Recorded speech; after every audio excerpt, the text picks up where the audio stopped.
Hey, welcome back to Next Stack Ninjas, the go-to podcast for mastering your health and wealth longevity. I'm your host, Rachael Van Pelt, and today I'm going to ask you to shake things up a bit. Because that comfortable life you've worked so hard to secure, well, it just might be speeding up your biological clock. It's making you age faster. Does that sound counterintuitive? I know by 50, 60, maybe 70, we feel like we deserve a little comfort in our life. And yet, emerging science says that nestling too snugly into routine, physically, mentally, or socially, it just sends this message to every cell in our body that it's time to wind down. And yet, that's the last thing we want our cells to do. Think about it this way. Picture two 67-year-olds. One spends most mornings scrolling the news, their afternoons tackling crossword puzzles, their evenings watching well-worn crime dramas. The other decides to learn salsa dancing, join a community choir despite not having ever sung on stage, and sprinkles hikes in on the weekends because those steep bits still feel a little scary. 10 years down the road, researchers would predict that that second person is going to have a younger brain, stronger muscles, nimbler blood vessels, and a more resilient immune system. The difference isn't a magic gene. It's that they have sprinkled in calculated novelty into their life. Why does novelty keep us young? That's because inside every muscle, every organ, every brain cell lives a tiny power plant called the mitochondrion. When life gets a little challenging, your mitochondria receive a signal that more power is needed. They respond then by building additional engines, cleaning out broken parts, and patching up DNA.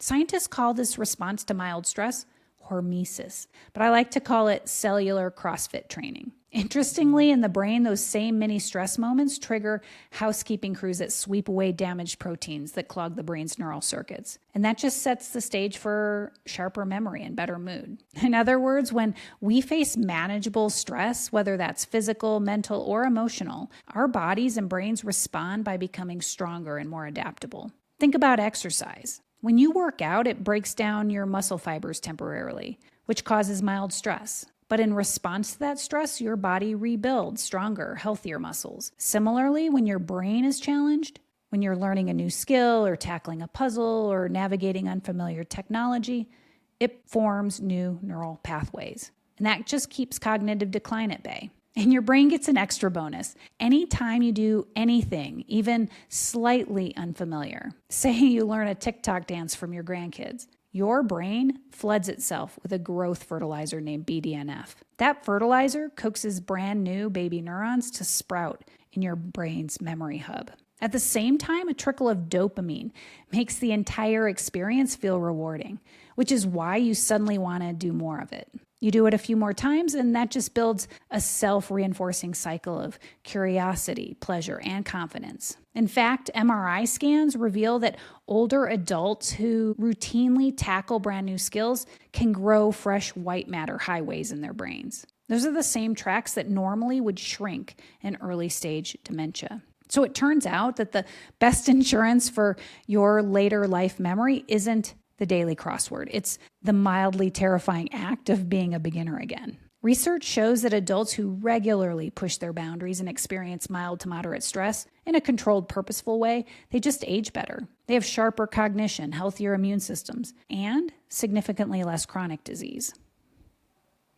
Take Mark, for example. He was a 68-year-old widower who moved to be closer to his daughter, but he hadn't yet made much effort to connect to his new community. He found comfort day to day in his routine of doom scrolling, Netflix, and microwave meals. He had pre-diabetes and was starting to notice that he couldn't remember the names of his neighbors when he saw them on the street. But one night, after watching a favorite stand-up comedian on HBO, he impulsively decided to sign up for a stand-up comedy workshop. Now, the first time that he went on stage, it left him sweaty palmed, and of course he felt silly in front of his classmates, but every week it got a little easier, even if it was a bit challenging. 6 months later, though, his blood sugar was better, his blood pressure was better. More importantly, his memory improved. He could easily memorize his long comedy routines and even remember his neighbors' names. Now, this didn't happen because he ran out and bought some anti-aging supplement or diabetes meds. He simply traded a few hours of his passive comfort for more stimulating challenge. Mark managed to get out of one of the big comfort zone traps that we call social shrinkage. Humans are wired to be tribal, and yet as we get older, our inner circle tends to shrink, doesn't it? And that's because forming new friendships feels uncomfortable. It requires awkward small talk and vulnerability. Unfortunately, that shrinking circle, it just leads to loneliness and raises our inflammation. So when you politely decline invitations or avoid meeting fresh faces, your immune system interprets that isolation as danger. And the result? Higher blood pressure, stickier cholesterol, slower wound healing. So keep thinking about ways you can expand your circle. Any group that meets regularly and tackles a shared goal is going to douse that inflammatory fire.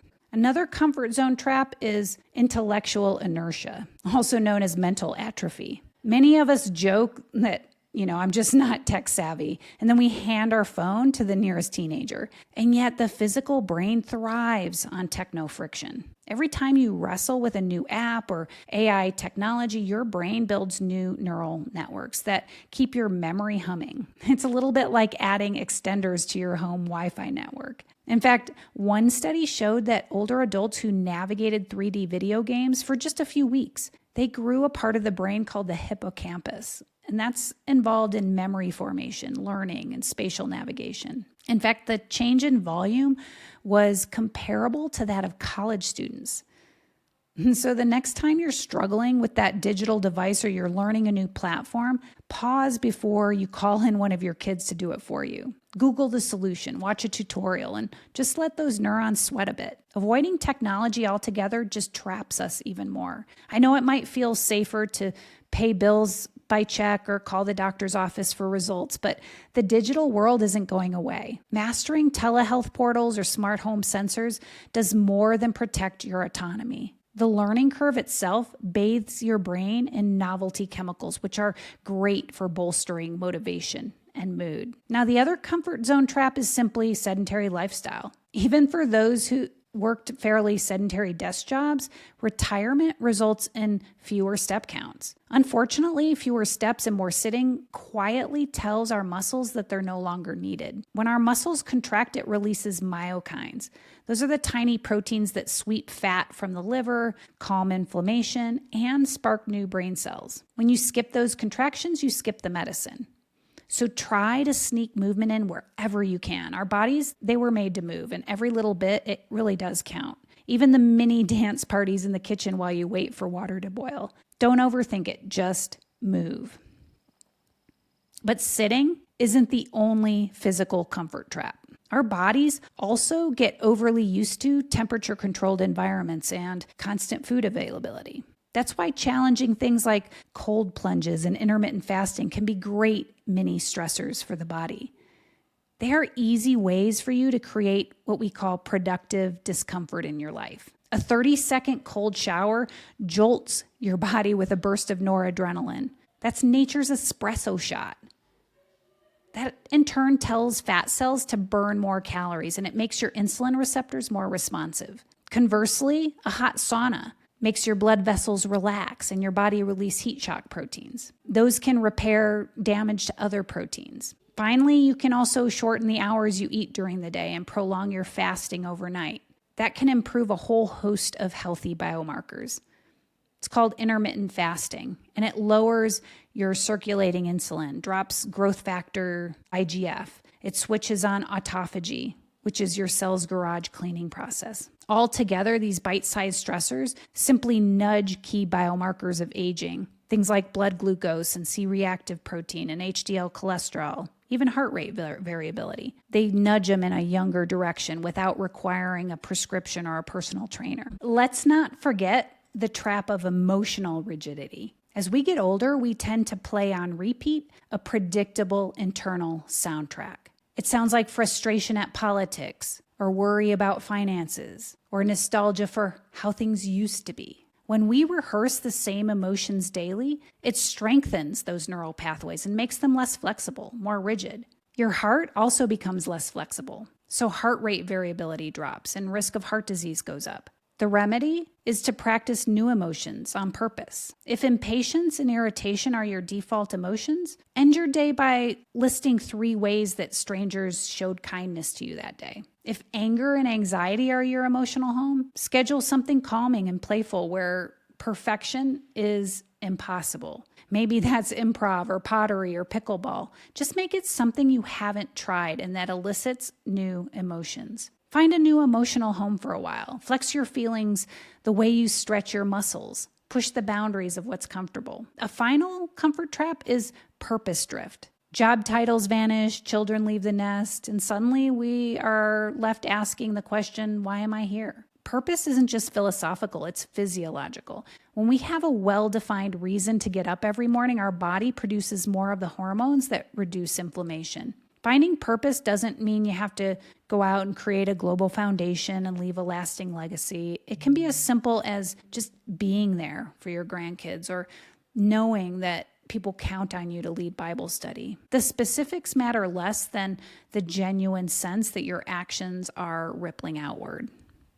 My client, Linda, was a good example of this. At 62, she left corporate America and was eager to step into her next act.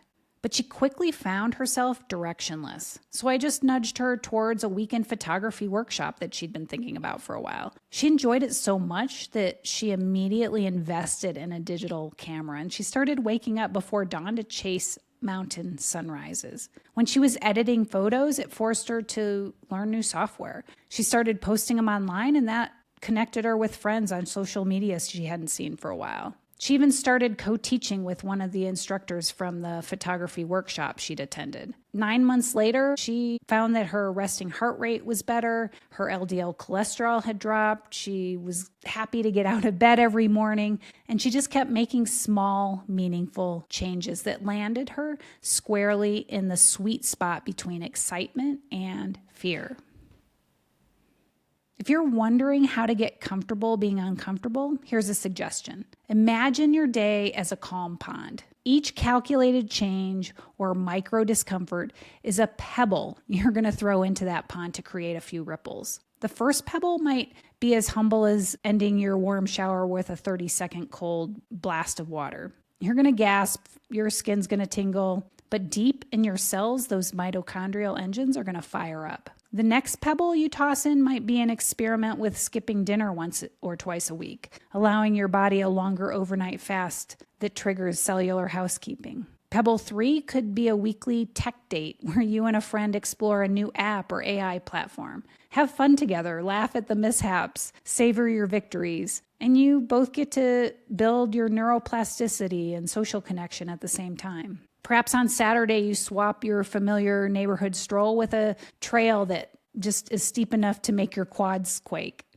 Sunday evening, you might attend a virtual workshop. Maybe it's a beginner Spanish class or watercolor class, anything that makes you feel deliciously inept for an hour or so. Add tiny stones day after day, and soon the surface of your biological pond is going to shimmer with youthful ripples. There's a cultural myth that says, take it easy, you've earned it, as if ease and comfort equals happiness. And yet we know from the science that lasting health and happiness blooms at the edges of our comfort zones when we stretch beyond our current abilities. Physically, mentally, emotionally, socially, we need to be stretched. Our bodies and minds were made to be used. Use it or lose it, right? Not too much stress and not too little stress. We are looking for that Goldilocks in between of just right. Comfort may feel safe, but biologically it signals retreat. That's why you're not retreating. You're a ninja who's stretching and honing the resilience that many people never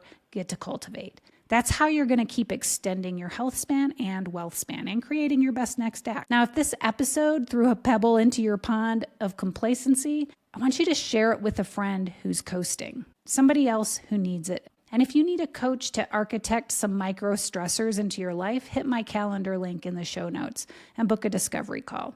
Together, we'll make sure that your years ahead are packed with purpose and possibility. Until next time, live well, love more, age less, my friends.